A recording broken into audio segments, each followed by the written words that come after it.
This week on Proper DIY, I'm going to show you how I build a rather nice raised sleeper bed with really tight joints that's also going to last through the rain, snow and the seasons. But also more importantly, I'm going to show you how to make absolutely perfect cuts when it comes to cutting these large garden sleepers and the best ways of connecting them together so you can make one of these for yourself.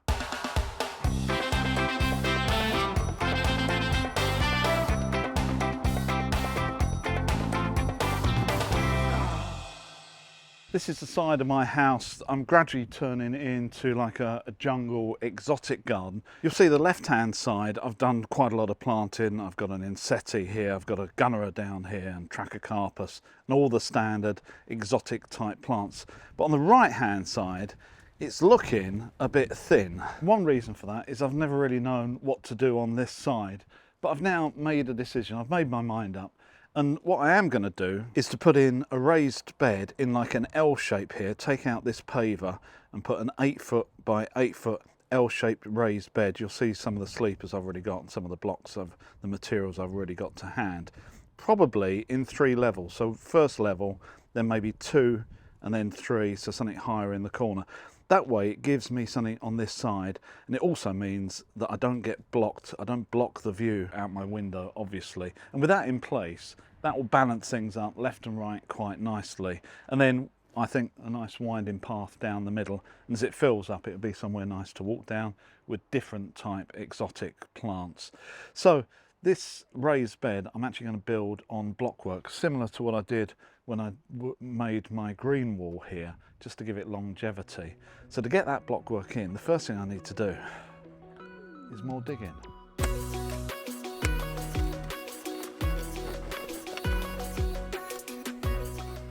Before I get a load of comments saying, Stuart, you don't need to lay sleepers on blocks or you're just making work for yourself, I totally agree. You can just lay sleepers on the soil and they'll be fine for a few years. However, when it comes to softwood sleepers, the better the base, the longer they'll last. So I'd always recommend laying them on at least a layer of compacted type 1.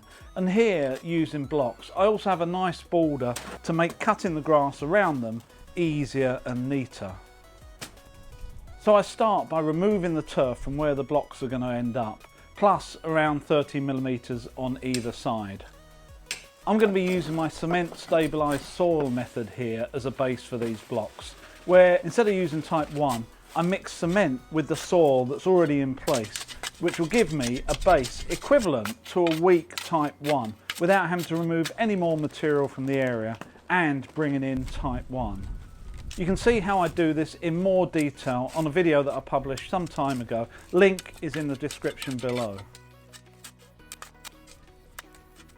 Once the cement's mixed with the soil, I compact it by hand, and although generally there's enough water in the soil to hydrate the cement, I do just add a touch more just to make sure I'm going to get that chemical reaction before adding a layer of sharp sand as a levelling screed for the blocks.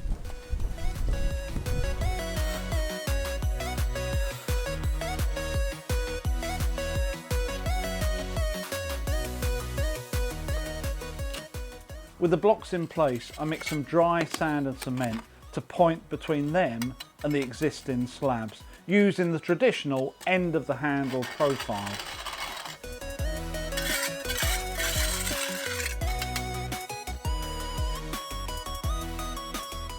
And pop some mortar along the bottom corner of the blocks just to hold them in line.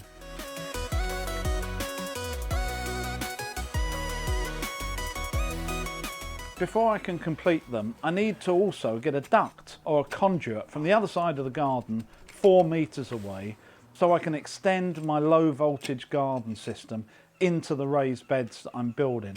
So I remove a strip of turf just wider than the pickaxe I'm digging with, then dig a trench between the fence and the raised bed. As I intend to put in a path through here in the future, I need to sink this deep enough so I don't end up digging it up myself again. So I'm aiming to put it at a depth of 250mm or 10 inches, which should be enough that I never see it again. I'm using 25mm or 1-inch conduit that just pushes together and cut it with pipe cutters so it starts right at the back of the bed against the fence.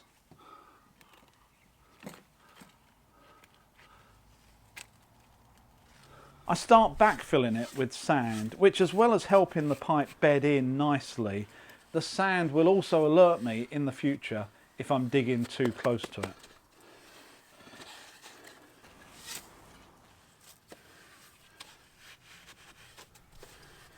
The rest of the mini trench is backfilled with the soil that I took out of it.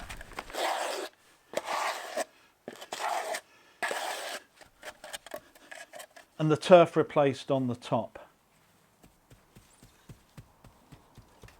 In the next few weeks, this scar will gradually just grow over and disappear. And just while I was getting into the swing of everything, at this point, the heavens opened and the rain stopped everything for a whole day.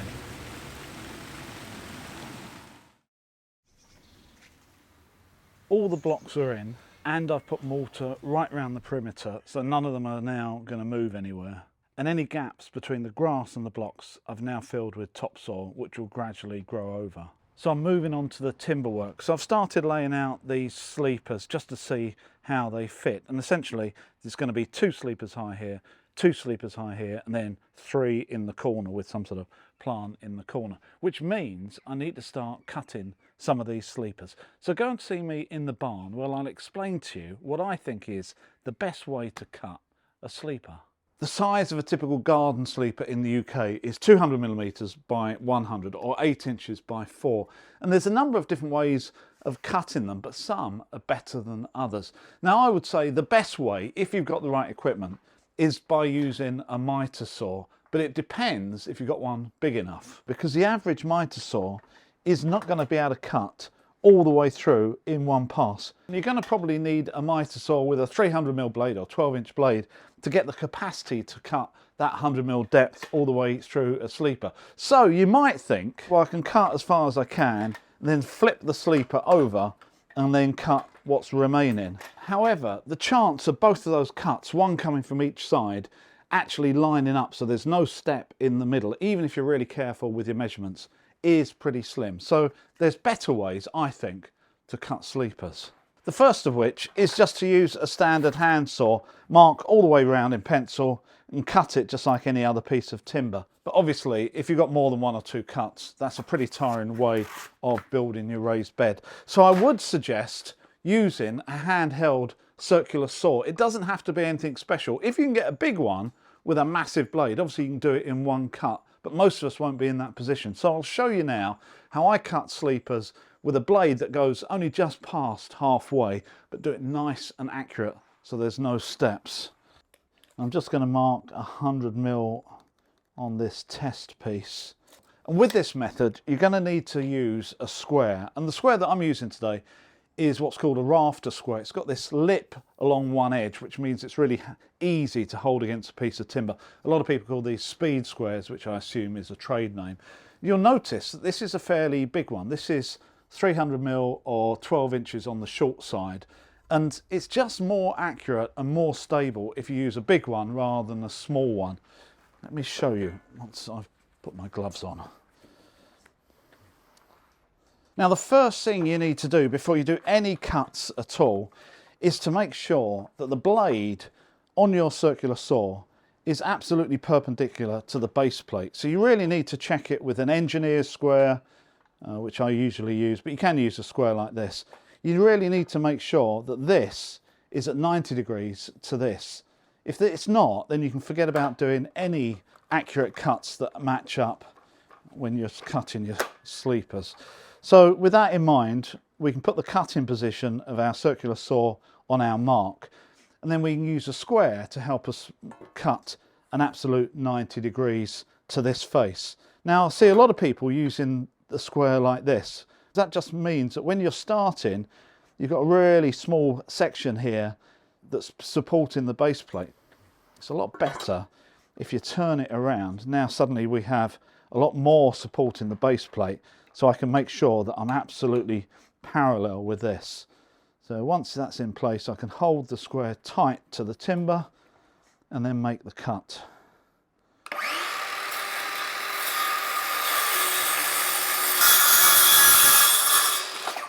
There you are, there's our first nice straight cut, just over half the way through. Now at this point, there's a temptation just to flip it 180 degrees and do another cut from the opposite side and try to get these two to line up. But the chances of that happening to the nearest 0.5 millimetre is slim. It's exactly the same problem as you have on the mitre saw that doesn't go all the way through. When you flip it 180 degrees, to line those up exactly is near impossible. Believe me, I've never been able to do it. So the trick with this is rather than flipping it 180, we only flip it 90 and we do another cut just from here through to this side. And to do that accurately, we open the blade up, insert the blade into the first cut, and then using the square everything up nice and tight. So that should be in the same position. Back the blade off, start it and make the cut.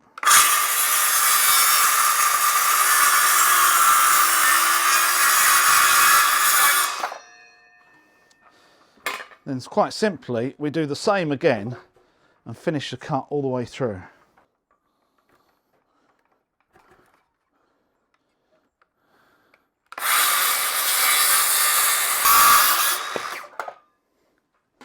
There we go. What does that look like? That is absolutely millimetre perfect with no steps. And that's the best and most accurate way that I've found to cut a sleeper.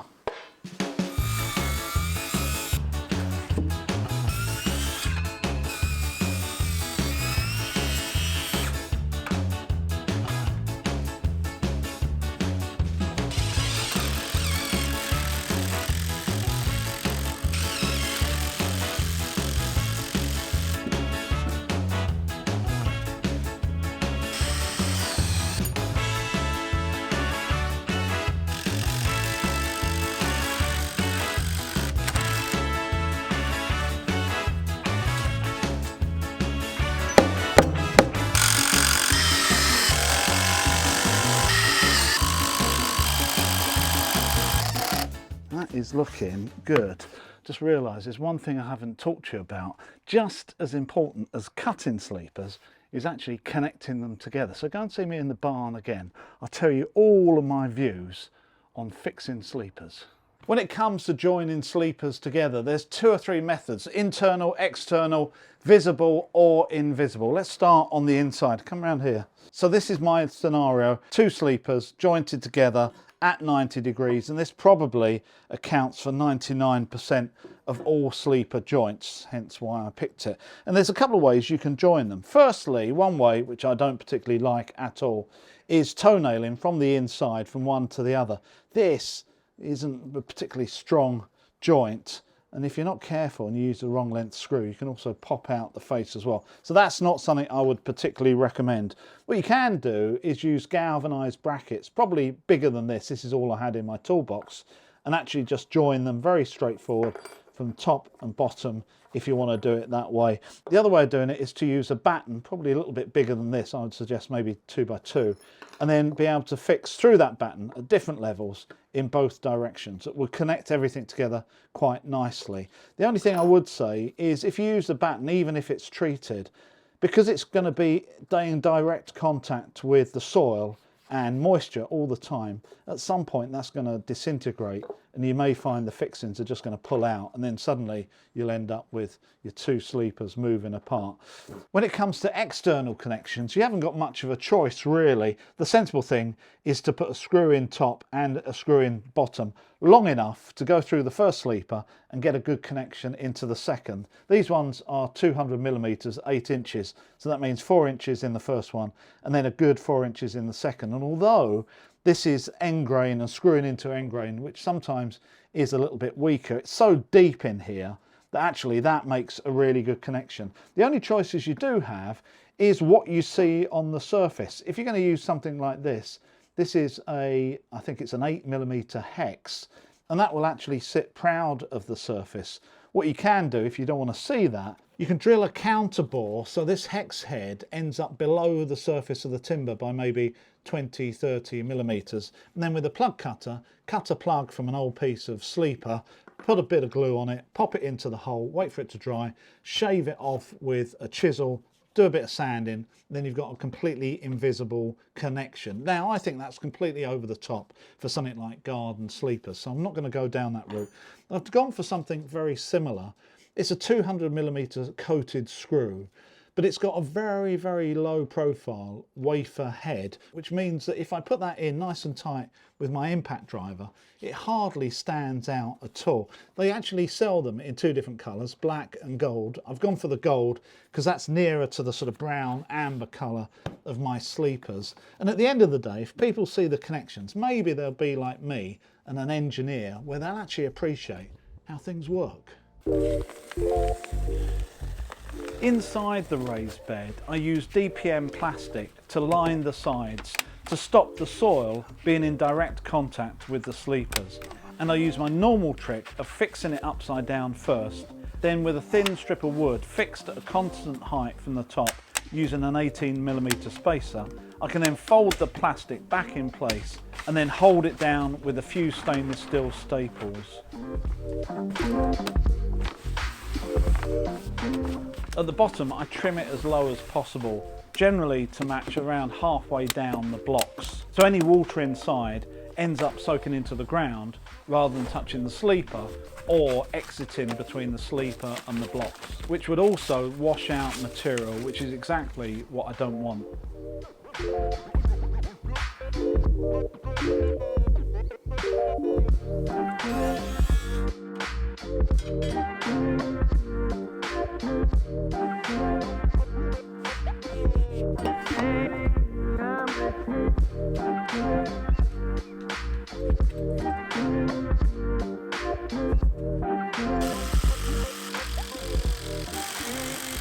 I leave the highest part of the raised bed until last and then slide it in place and fix it in with some shorter screws into the sleeper below.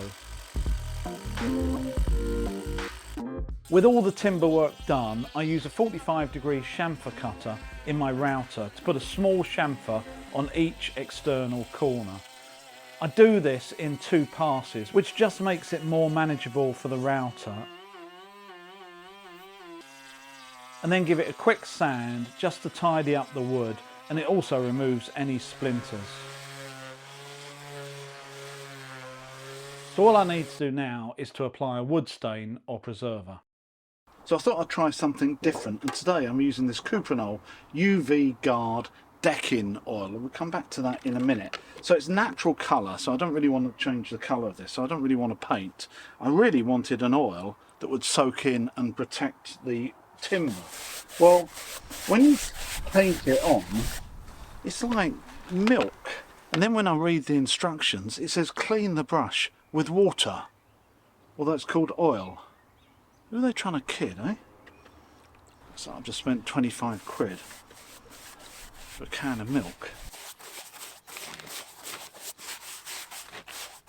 With the construction finished, I move on to fill in this raised bed with soil. And as I've said in the past, if you're planning to build one of these, think about how much material you're going to need before you start and where you're going to get it from. The last thing you want to do is to resort to buying bags of compost from the shops, as you'll be surprised how many you could potentially need and the cost. And the last thing I have to do is to pull through the low voltage cable through the conduit and then seal each end with silicone, and the raised beds are complete. And as for the UV oil I used, the colour actually came out as I wanted, but at this stage I can't comment on whether this milky liquid will do anything in the future to preserve these sleepers. So there you go, the bed is all planted up and 100% complete. And I've also completed that low voltage lighting, just hiding in between the plants. So this is what it looks like in the evening, which gives the area a really nice warm feeling. And I'm really happy with the way all these cuts came out and the bevels on the corners. I think that looks really smart, and I'm very happy with the end result. I hope I've given you some ideas on what you can do in your garden. I will see you next time.